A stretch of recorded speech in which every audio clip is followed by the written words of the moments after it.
All right, so this is going to be the NQ 1114 trade review and outlook. I'm going to go over three things regarding the trade review, and then we'll get into the macro outlook for NQ as a whole. So the principles that I employed on this trade, or I adhered to, were one, price equalization. This is dealing with trading ranges and understanding that price must equalize before leaving a trading range. If it does leave that area, then it most likely is not the true trading range if you are in a trading range, right? And I'll explain that a little bit later. And then the other one was just the liquidity law. I'm calling it the liquidity law. It's not really a law, but understanding that price is seeking liquidity at highs and lows, and that just goes for however you frame up a high or a low. It could be a swing high, it could be a swing low, internal equal highs, internal equal lows, external equal highs, external equal lows, etc. All right. So those are the principles that I employed for this trade idea. Now let's go ahead and get into the trade idea.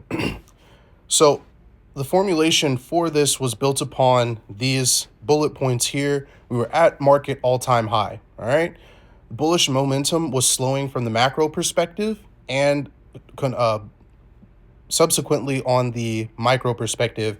And I don't like to use time frames when I say that. I did identify what time frames I'm looking at if you want to correlate them. But when I say macro perspective, it's usually the 4-hour time frame because that's where I mark up all my structure. The 15-minute is the micro, and then the 1 minute and below are the nano, if you want to put a tabulate those or correlate those to certain time frames. All right, so bullish momentum is slowing, very apparent on the micro. Bearish micro range had formed. All right, we had a failure to form bullish structure, like we were trending higher, but we failed to continue forming that bullish structure. And internal range equal highs were generated, indication of a liquidity grab inside of the range. And then also external equal lows were generated, indication of future direction. Now let's get into that specifically, which will be this trade idea. And we'll go over here to trading view in a second. But looking at this, let me go ahead and mark this up here. First thing I want to know is that we have a trading range, high, low. Or really not even that, sorry. High, low, right? So that's my trading range. We have a bearish trading range. This was generated, and the reason why I'm looking at this bearish just from this picture was based off of this breaker structure here. After seeing that we have low, high, low, high, low, high, low, high, then we have a bearish breaker structure, fail to continue bullish structure to break higher, and we move lower. All right. So that was the reason for that particular identification, as this is a bearish micro range. Now, I notate this line here saying the range is balanced here. This just indicates that, hey, this is the true range, because once we actually mitigated and balanced price action, long and short positions inside of this range there, we then gave the real move to break out of this range and pushed lower. All right, and so that was the framework or the mindset that I was having inside of this particular trade. The reason why I said that we have equal highs, internal equal highs here, I think this actually broke here. We'll look at trading view in a second. Yeah, that broke, but this high there, that's the real equal highs internally.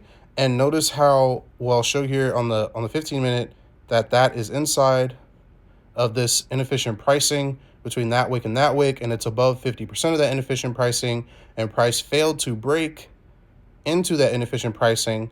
So looking inside of this range, automatically seeing that order flow was balanced from here all the way to here, and order flow is unbalanced at this point and lower from shorts and long, looking at that perspective, this was indication that, hey, if equal highs are here, something is going to happen, because price is forming sort of like a barrier as an analogy, and it wants to push this barrier to rescue some of the liquidity or balance the rest of this liquidity, long and shorts, wherever it was going to balance, and then give the actual move.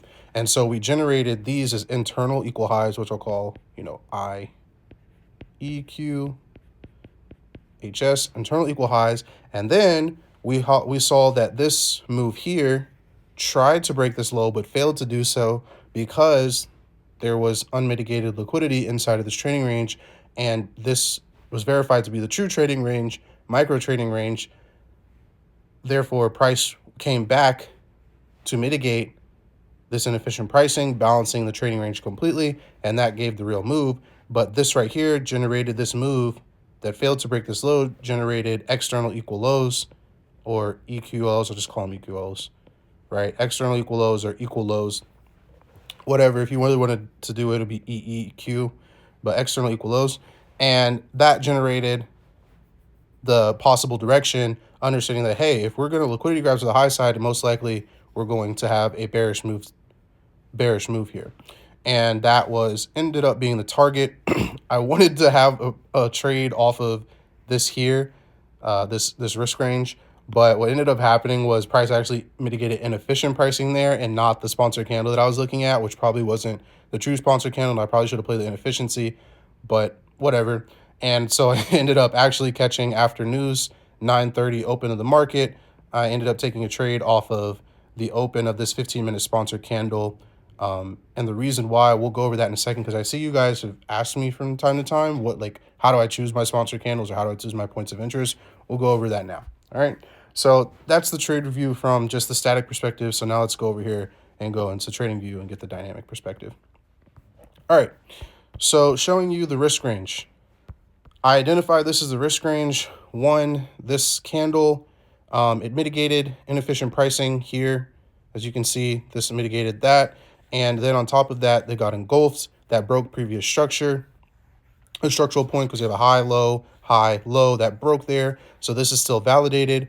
Open and 50% are validated. But because I'm not really looking at that from that perspective, I keep that in mind. But because I'm using the entire candle from the open of the body to the close of the wick as my risk range, I want to look inside of this entire candle rather than any of these candles shown lower here, printed lower here, in order to identify what I was looking to enter off of. And so as we move down into this area, what I ended up seeing, and probably what I should have played, was actually, let's go over it this way. So first, always, if we're looking at it from the risk range perspective, start from the top and go down from the top of the risk range to down if you're in looking for bearish plays, and vice versa for bullish, and see what's mitigated, what's unmitigated, what order flow is unbalanced, what makes sense, what doesn't, etc., etc. All right.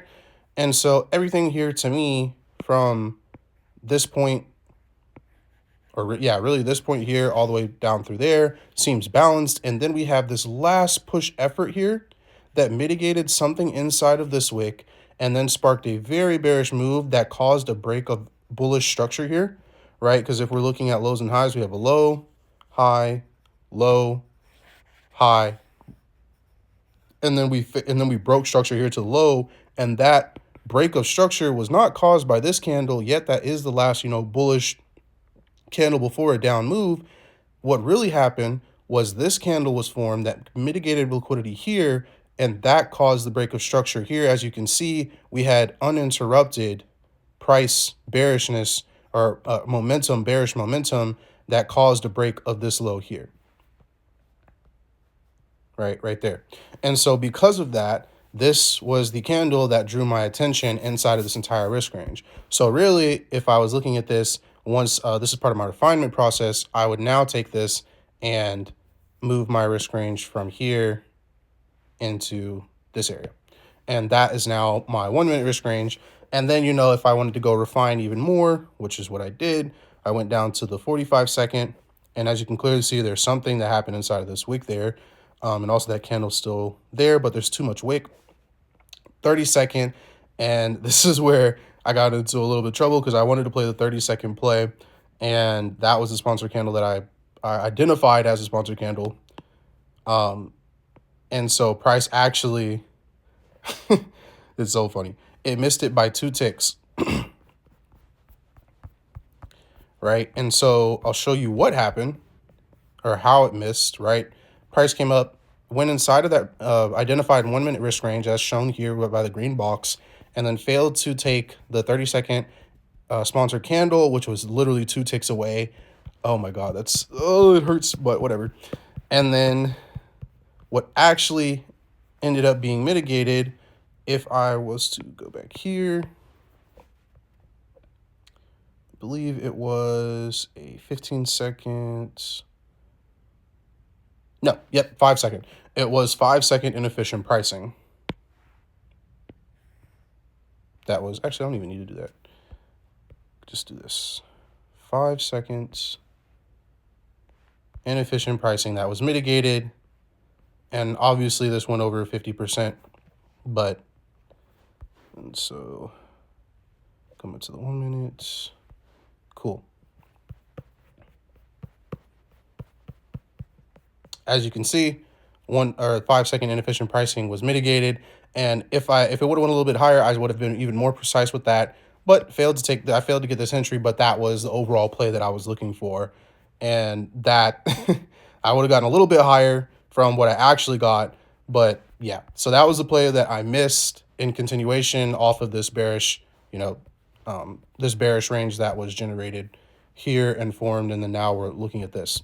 And so this is the play that I actually caught, which was just continuation off of the price action generated from the reaction from the risk range here.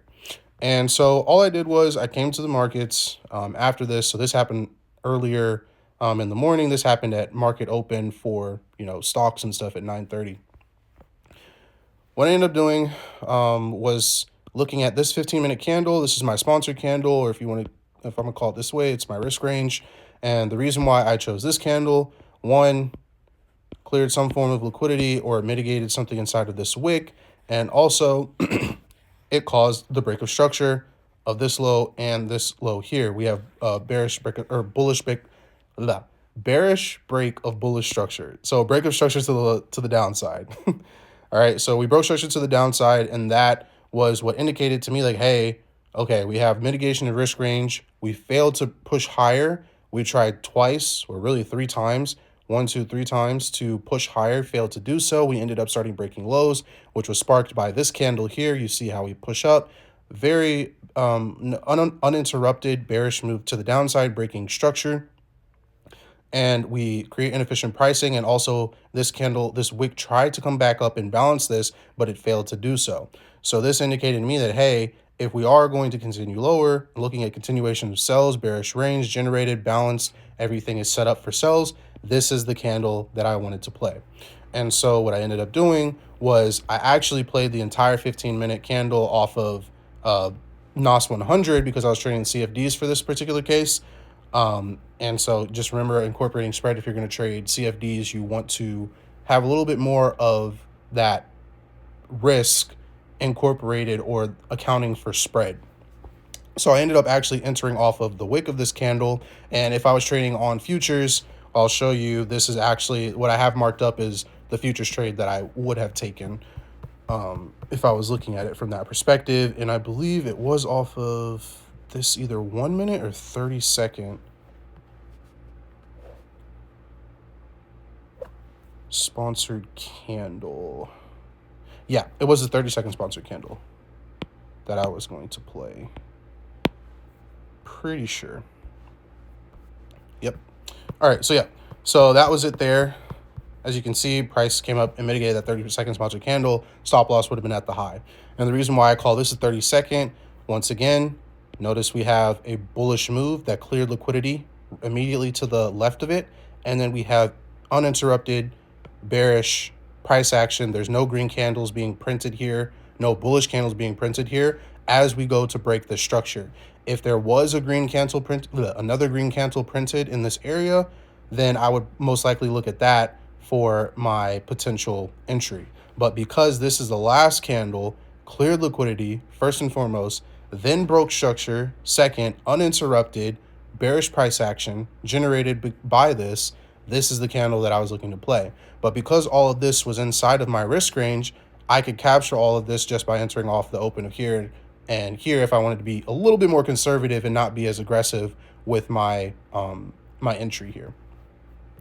Right? And so, as I said, this would have been The really trading view did that dirty, but yeah, that would have been the trade here if I was taking off of futures.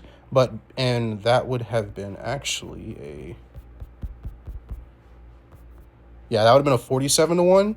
But because I was trading on CFDs, I entered off of here, which was the open, and that actually reduced to a 10-1, but I was not risking 1%. Cough, cough. All right, so now 15-minute and current price action.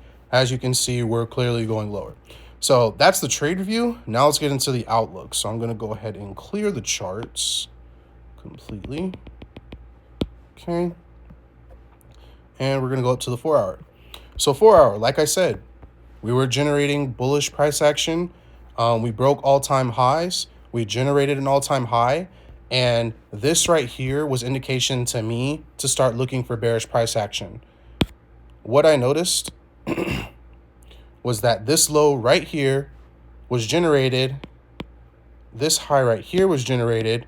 So we have or bullish structure slowing down and forming here, because we have immediately, we have a low, then we have a high, then we have a low, then we have a high, and immediately this right here, we have a transition where we break structure to the low side, we push back up, failing to continue structure, printing bullish structure to the high side, broke lower again, and then came in balanced inefficient pricing here, which I showed it on the 15-minute. But if you really wanted to look at it just from the higher time frame perspective or the macro perspective, you have inefficient pricing here between these two wicks, and that's what got mitigated there, and that sparked the bearish price action here. And so for the outlook currently right now, based off of this transition, I'm seeing foreseeable future bearish price action to start coming lower, or this could be the potential creation, or sorry, not creation. This is the beginning of, bearish price action to the low side. Where it's going to go? Well, if we're looking at bearish price action, the first target immediate from the 4-hour perspective is this low there. Next one will be this low here, right? And so that's if bearish price action continues and we're going to form. But for right now, if I'm looking at NASDAQ or NQ futures or CFDs, I'm looking at bearish plays, because bearish structure form substantiated by the completion of the bearish trading range here at the top. And now we have continuation of bearish price action to the low side. So I'm only looking right now currently until 4-hour bullish price action and structure forms again. I'm looking for bearish plays. Granted, despite the fact that we had this bullish price action for so long here, we have now created bearish structure here that formed and generated this. So now watch, I would not be surprised that over the next few weeks, we hit this 2580 target, right? Shoot, let alone, the next week, whatever. But I would not be surprised if we hit this 2580 target if this bearish price action continues and bearish structure continues to form, and we'll get, those highs and lows as we go down here. And then the ultimate target for me, if this was to be a true bearish run, would be this target here. At least this would be the target. So yeah, that's it for the NQ 11/14/24 trade review and outlook. Hope you learned something. If you have any questions, if you're in the RCV chat, don't hesitate to ask. Great community. Get a part of it. See you guys later. Peace.